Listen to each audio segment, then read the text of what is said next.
Bienvenidos a otro emocionante episodio de nuestro canal de ciencia denominado FISMAT. En esta ocasión, exploraremos la fascinante ley de Biot-Savart, una joya de la física que revela los secretos detrás de los campos magnéticos. En este viaje, aprenderemos sobre su historia, cómo fue descubierta, su demostración matemática, aplicaciones en el mundo real, y un ejemplo de cálculo matemático que te dejará asombrado. Empecemos con un poco de historia. La ley de Biot-Savart lleva los nombres de dos científicos notables, André-Marie Ampère y Félix Savart. Fue en el siglo XIX, cuando estos genios comenzaron a explorar la relación entre corrientes eléctricas y campos magnéticos, allanando el camino para nuestra comprensión moderna. Los experimentos realizados por André-Marie Ampère y Félix Savart, que condujeron al descubrimiento de la ley de Biot-Savart. El primer experimento es el efecto de una corriente eléctrica en una aguja magnética.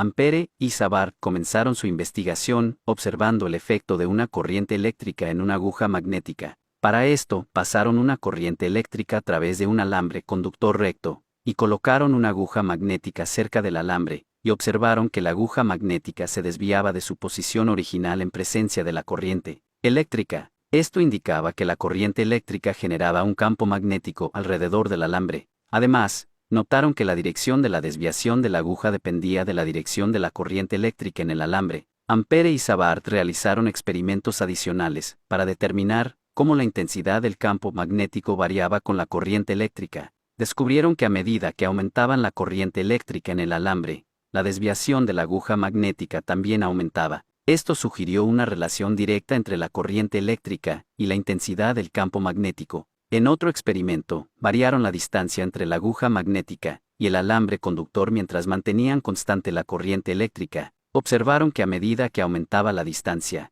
la desviación de la aguja magnética disminuía. Esto indicaba que la intensidad del campo magnético disminuía con la distancia al alambre. Basándose en estos experimentos y observaciones, Ampère y Savart desarrollaron la formulación matemática de la ley de Biot-Savart. Esta ley describe cómo una pequeña corriente eléctrica en un alambre conductor genera un campo magnético en un punto específico a una distancia determinada del alambre. La formulación matemática de la ley se ha convertido en una herramienta fundamental en la física y la ingeniería para comprender y predecir campos magnéticos en diversas aplicaciones, desde el diseño de circuitos eléctricos hasta la creación de dispositivos electromagnéticos. La ecuación de la ley de Biot-Savart se expresa como, donde B es el campo magnético, mu sub 0 es la permeabilidad del vacío, y es la corriente, variación del vector L es un elemento de longitud del alambre, R es la distancia desde el elemento de longitud al punto de medición, y vector R es el vector unitario en la dirección de R. Ahora, veamos por qué esta ley es tan importante. La ley de Biot-Savart se aplica en una amplia gama de campos, desde la ingeniería eléctrica y la medicina hasta la investigación en física de partículas y la creación de dispositivos electromagnéticos. Es la base de muchas tecnologías que usamos todos los días. Así que ahí lo tienen, la ley de Biot-Savart, un pilar de la física que nos ayuda a comprender y aprovechar el poder de los campos magnéticos. Hasta la próxima.